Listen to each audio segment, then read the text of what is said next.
On va découvrir. Voilà.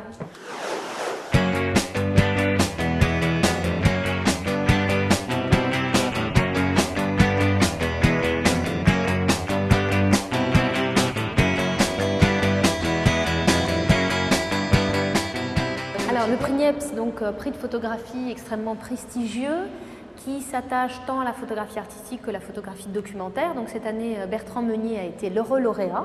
Donc lui, il passe son temps en Chine, où il essaye de capter ce qui finalement lui l'émeut et qui nous a retransmis dans ses photos, qui sont étonnantes parce qu'elles cassent un peu les clichés de la Chine tels qu'on voudrait se dire, bah voilà, c'est ça, le cliché.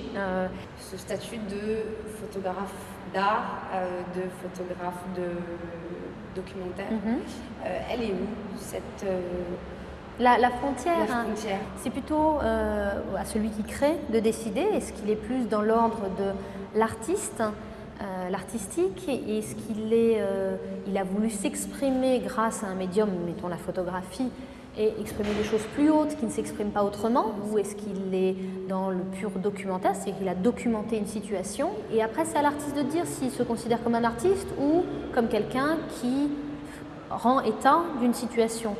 Moi, ce que je voudrais savoir, c'est comment Magda Danis est devenue galeriste. Comment est-ce qu'on se dit, voilà, à quel moment est-ce qu'on se dit, bah, moi quand je serai grande, je voudrais être galeriste. J'ai la chance d'être née dans une famille avec une mère artiste. Donc finalement, j'ai connu des galeristes très tôt, par son intermédiaire. C'est un monde dans lequel je baignais, plus celui des artistes, mais de temps en temps, je croisais aussi des galeristes. Et c'est essentiellement une rencontre qui m'a fait basculer, je dirais, je devais avoir 15 ans, une rencontre avec Léo Castelli, c'est un âge où on me demande qu'est-ce que tu feras plus tard quand tu seras grande, à qui j'ai dû naïvement dire galeriste, et qui a réussi à trouver les mots, les phrases, les choses pour qu'effectivement ça devienne réalité, dans les mauvais jours je dis qu'il m'a poussé dans le ravin, dans les bons jours qui m'a inspiré, et qui est resté en plus une inspiration assez longtemps. Jusqu'à sa mort, il était assez présent dans la manière de donner quelques conseils, toujours très très justes, et ayant été lui-même un des plus grands galeristes du XXe siècle, de la deuxième moitié du XXe siècle. On se rend compte après, une fois que la personne n'est plus là et qu'elle nous manque, que c'était important en fait, tout ce qu'il a dit. Voilà, très bien. Il n'y a pas de fiche d'orientation. Non, il n'y a pas dans le classeur. Non, il n'y a pas de fiche. Moi, j'ai jamais vu sur la fiche d'orientation. Mais on fait, c'est entre autres pour ça qu'à la galerie, je fais des ateliers pour les enfants, pour qu'ils aient moins peur, qu'ils sachent ce que c'est qu'une galerie, qu'ils sachent ce que c'est qu'être artiste, qu'ils ont le droit eux aussi d'être dans les métiers de la création, de quelque côté qu'ils veuillent, donc c'est important. Et on voudrait qu'ils voient l'envers du décor, non pas nécessairement pour qu'ils le choisissent, mais en tout cas pour que ça fasse partie des choix possibles. Merci beaucoup Magda Danis pour cette visite de la nouvelle galerie et puis pour cette explication sur ces artistes formidables. Et on vous souhaite un très très beau vernissage. Merci. Et on vous voit au plus tard en octobre pour le show-off. Très bien, à bientôt.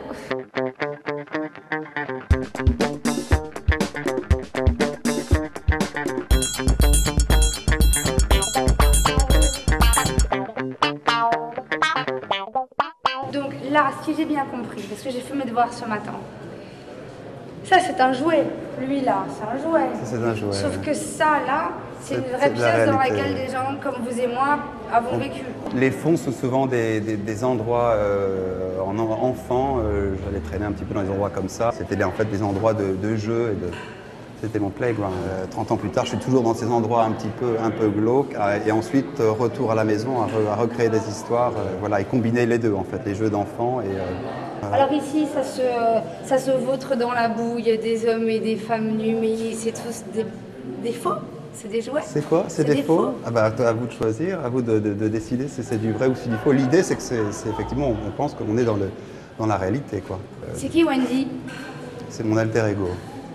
Alors voilà, Wendy est toujours là dans toute cette série, la grand format. Wendy elle témoigne du monde et se promène et voilà, et c'est moi lors de mes voyages. C'est votre amoureuse secrète? Pas du tout. Non. Pas du tout. C'est elle qui est là juste pour. C'est votre Emma Bovary? C'est pour ne pas être moi dans la photo, donc j'ai décidé de mettre Wendy.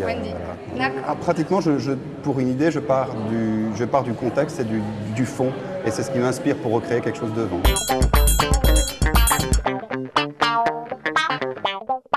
Donc en fait, c'est un travail qui critique l'utilisation des enfants dans la publicité, mais aussi au travers des Miss Beauty Children aux États-Unis, tout ce qui est concours de beauté de jeunes enfants. C'est des enfants qui ont entre 3 et 6 ans, et donc j'allais directement chez eux avec un gâteau, et j'installais en fait la prise de vue, un mini studio avec des draps de linge, une petite table où l'enfant généralement dessine. C'était pas toujours simple, effectivement, des fois elle ne se voyait pas de toute la séance. Vu que je faisais des photos au numérique, je leur montrais en fait l'image sur le capteur, ce qui me permettait de les garder un petit peu dans la séance, parce qu'au bout de 5 minutes, ils avaient envie de faire autre chose. Voilà. C'est souvent effectivement les images de la mère, enfin la main de la mère qui est présente sur les images. Ça a pour but, d'humaniser l'image, que ça fasse moins poupée en fait. Et ça symbolise la transposition du parent sur l'enfant, de ce qu'il aurait aimé être. C'est toujours des mains très présentes, voilà.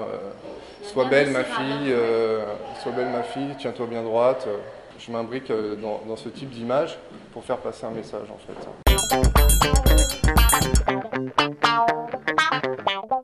Vous êtes le lauréat du prix Niepce. Est-ce que vous pouvez nous raconter un tout petit peu ce qui a accompagné cette série?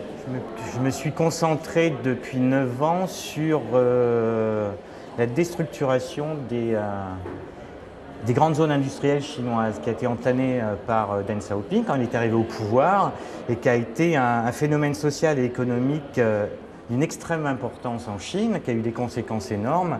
Pourquoi la Chine et pas les zones rurales déstructurées de la France?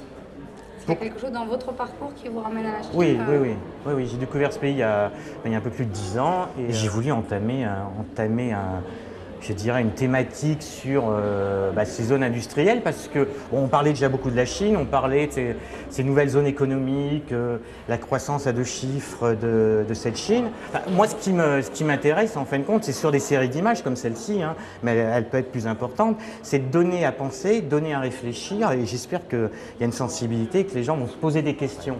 Ouais. Ce prix Niepce, il signifie quoi pour vous? Il signifie quoi pour un photographe? Ça fait plaisir. Ça fait plaisir. Ça fait toujours plaisir d'avoir un prix. C'est, je suppose, un peu de reconnaissance. Oui. Puis voilà, Un petit peu. Et voilà, et puis on continue. Merci beaucoup. Oui, je vous remercie. À bientôt. Au revoir.